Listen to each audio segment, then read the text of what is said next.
నందభైరవి రోహిత్తో ఇలా అంటూ ఉంటుంది. పైన లేనిపోని నిందలు వేసి నుంచి దూరం చేయాలనుకుంది. అంత మాత్రానికే కొడతావా రోహిత్ అని ఆనందభైరవి రోహిత్ని అడుగుతూ ఉంటుంది. లేదు పిన్ని, ఇలాంటి నిందలు వేసే వాళ్ళని వదలకూడదు అని రోహిత్ అంటాడు. నీపైన కానీ శరణ్యపై కానీ నిందలు వేస్తే ఊరుకోను, చంపేస్తాను అని రోహిత్ కోపంగా అక్కడి నుంచి అనన్యకు చెప్పి వెళ్ళిపోతాడు.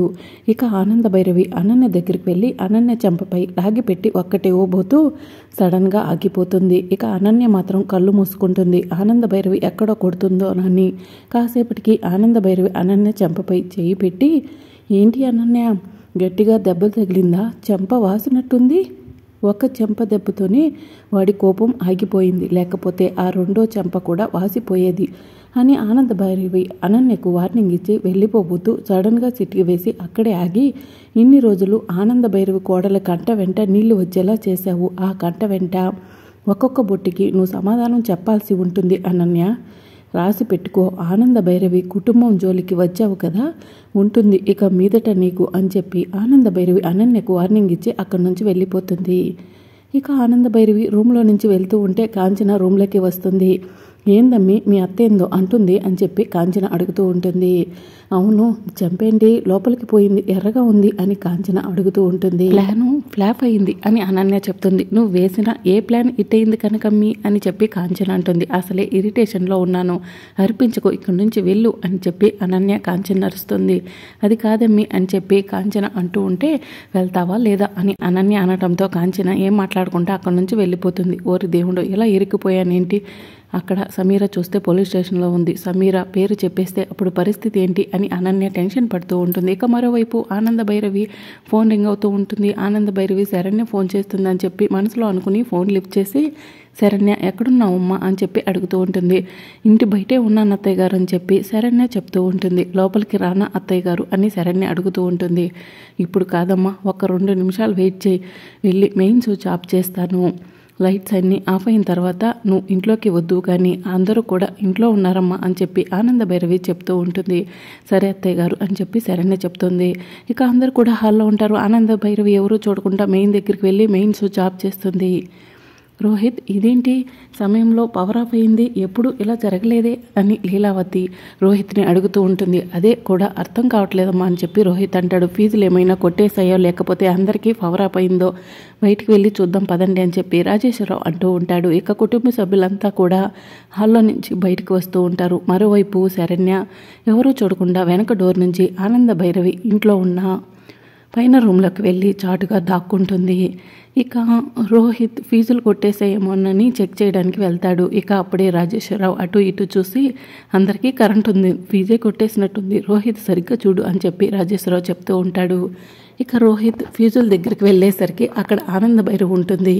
పిన్ని, నువ్వేంటి ఇక్కడ అని రోహిత్ అడుగుతూ ఉంటాడు. ఫీజుల దగ్గర ఏదో సౌండ్ వచ్చింది నాన్న, ఫీజు ఆఫ్ చేద్దామని వచ్చాను అని చెప్పి ఆనందభైరవి చెప్తూ ఉంటుంది. సరే పిన్ని, పక్కకు తప్పుకు చూస్తాను అని రోహిత్ అంటాడు. ఇక ఆనందభైరవి పక్కకు తప్పుకుంటుంది.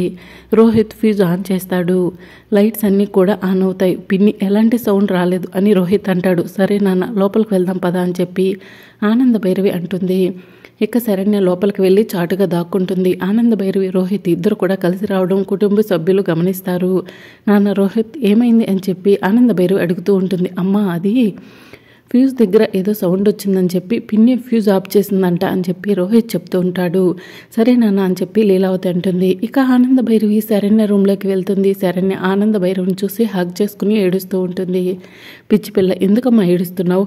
అత్తయ్య నీకు తోడుగా ఉండగా ఎలాంటి సమస్య రానివ్వను అని చెప్పి ఆనందభైరవి శరణ్యకు చెప్తూ ఉంటుంది. తల్లిలా చూసుకుని మీరుండగా ఇంకా ఎలాంటి లోటు ఉంటుంది అత్తయ్య గారు అని చెప్పి శరణ్య చెప్తూ ఉంటుంది. సరే అమ్మ, జాగ్రత్త అని చెప్పి ఆనందభైరవి అక్కడి నుంచి వెళ్ళిపోతుంది. రోజు ఎలాగైనా సరే అమ్మతో మాట్లాడాలి, అమ్మను ఒప్పించాలి అని చెప్పి లహరి మనసులో అనుకుంటూ ఉంటుంది. ఫారెన్ వెళ్తానని అమ్మకు చెప్తాను అని లహరి మనసులో అనుకుంటూ ఆనందభైరవి దగ్గరికి వెళ్తుంది. అమ్మ, నీతో మాట్లాడాలి అని చెప్పి చెప్తూ ఉంటుంది. చెప్పు లహరి అని చెప్పి ఆనందభైరవి అడుగుతూ ఉంటుంది. ఇక్కడ కాదమ్మా, రూమ్లోకి వెళ్దాం రా అని చెప్పి లహరి అంటుంది. ఆ రూమ్లోకి వద్దు, ఏంటో చెప్పు అని చెప్పి ఆనందభైరవి లహరిని తీసుకుని వచ్చి సోఫాలో కూర్చుంటుంది. చెప్పు లహరి, ఏం మాట్లాడాలనుకుంటున్నావు అని ఆనందభైరవి అడుగుతూ ఉంటుంది. అమ్మ, ఫారెన్ వెళ్ళి చదువుకోవాలనుకుంటున్నాను అని లహరి చెప్తూ ఉంటుంది. అది కాదు లహరి, నీతో ముందు మాట్లాడదాం అనుకున్నాను, నిశ్చితార్థం పెట్టుకుందామని సరోజీరావు గారు ఫోన్ చేశారు అని ఆనంద భైరవి చెప్తూ ఉంటుంది. సరోజీరావు గారు నిశ్చితార్థం గురించి ఫోన్ చేశారా? ఇప్పుడు అసలే ఇంట్లో సమస్యలు మామూలుగా లేవు కదమ్మా. శరణ్య వదిన దొరికిన తర్వాత నిశ్చితార్థం పెట్టుకుందాము. ఇప్పుడే పెళ్లి చేసుకోవాలని లేదమ్మా. నిశ్చితార్థం వద్దమ్మా. ఫారెన్ వెళ్తాను, కొన్ని రోజులు చదువుకుంటాను అని లహరి అడుగుతూ ఉంటుంది. సరే లహరి, ఆలోచిద్దాం అని చెప్పి ఆనంద భైరవి లహరికి చెప్తూ ఉంటుంది. ఇక మరోవైపు దర్శన్ ఇంటికి వస్తాడు. మరిది గారు, షమీరాను విడిపించారా? శరణ్య కనిపించిందా అని అనన్య దర్శన్ని అడుగుతూ ఉంటుంది. అసలు శరణ్య ఎక్కడికి వెళ్ళింది, అందరిని ఎందుకు ఇంతలా ఇబ్బంది పెడుతుంది అని చెప్పి దర్శన్ అంటూ ఉంటాడు. ఇక అప్పుడే ఆనంద భైరవ్ వచ్చి, నాన్న దర్శన్ భోజనం చేద్దుగానిరా అని చెప్పి పిలుస్తూ ఉంటుంది. ఆకలిగా లేదమ్మా అని చెప్పి దర్శన్ అంటాడు. భార్య కనిపించట్లేదని ఆకలిగా లేదా, లేకపోతే ఆ షమీరా పోలీస్ స్టేషన్లో ఉందని ఆకలిగా లేదా అని ఆనంద భైరవి అడుగుతూ ఉంటుంది. అప్పుడే లీలావతి వచ్చి, నాన్న దర్శన్, శరణ్య కనిపించకపోతే అందరం కలిసి వెతుకుతాము. ఆకలిగా లేదంటే ఎలా కుదురుతుంది చెప్పు, రా భోజనం చేద్దాం అని చెప్పి లీలావతి దర్శన్కి చెప్తుంది. ఇక అందరూ కలిసి డైనింగ్ టేబుల్ మీద కూర్చుని భోజనం చేస్తూ ఉంటారు. ఇక అదే సమయంలో శరణ్య మెల్లగా రూమ్లో నుంచి బయటికి వస్తుంది.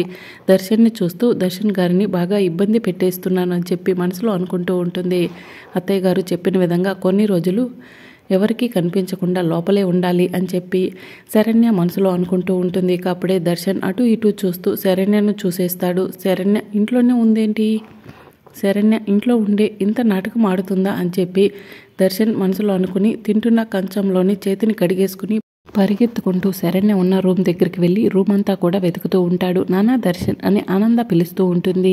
ఇక దర్శన్ రూమ్లోకి వెళ్ళటం ఆనంద భైరవి గమనించి, శరణ్య ఉన్న రూమ్లోకి దర్శన్ వెళ్ళాడేంటి, దర్శన్కి అనుమానం వచ్చిందా అని చెప్పి ఆనంద కూడా పరిగెత్తుకుంటూ దర్శన్ వెనకే వెళ్తుంది.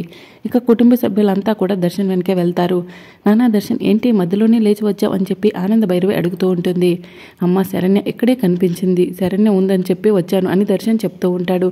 శరణ్య ఇక్కడ ఉండటం ఏంటి నాన్న, శరణ్య కోసం వెతికి ఆలోచించి నీకు శరణ్యలా కనిపించిందేమో అని చెప్పి ఆనంద భైరవి చెప్తూ ఉంటుంది. లేదమ్మా శరణ్య ఇక్కడే కనిపించింది అని దర్శన్ అంటాడు. శరణ్య ఇక్కడే ఉంటే ఇన్ని రోజులు దాగుడు మూతలు ఎందుకు ఆడుతుంది దర్శన్, అయినా శరణ్య ఉంటే కనిపించేది కదా, రానాన్న వెళ్దాం అని చెప్పి కోటేశ్వరరావు, రాజేశ్వరరావు దర్శన్ని పిలుస్తూ ఉంటారు. ఇక అందరూ కూడా రూమ్లో నుంచి వెళ్ళిపోతారు. అనన్య మాత్రం రూమ్ అంతా అలానే చూస్తూ ఉంటే వెళ్ళి మెక్కుపో అని ఆనంద భైరవి అంటుంది. ఇక అనన్య కూడా అక్కడ నుంచి వెళ్ళిపోతుంది. ఇక ఆనంద భైరవి, శరణ్య అందరూ వెళ్ళిపోయారు, బయటికి రా అని చెప్పి పిలుస్తూ ఉంటుంది. ఇక శరణ్య బయటికి వస్తుంది. చేస్తుంది ఏంటి శరణ్య, ఇన్ని రోజులు కష్టపడ్డదానికి ఫలితం లేకుండా పోతుంది. ప్లీజ్ శరణ్య చెప్పే వరకు బయటికి రావద్దు, ఇంకెప్పుడు కూడా దర్శన్ కంట పడద్దు అని ఆనంద భైరవి చెప్తూ ఉంటుంది. సరే అత్తయ్య గారు అని చెప్పి సరేనే చెప్తూ ఉంటుంది.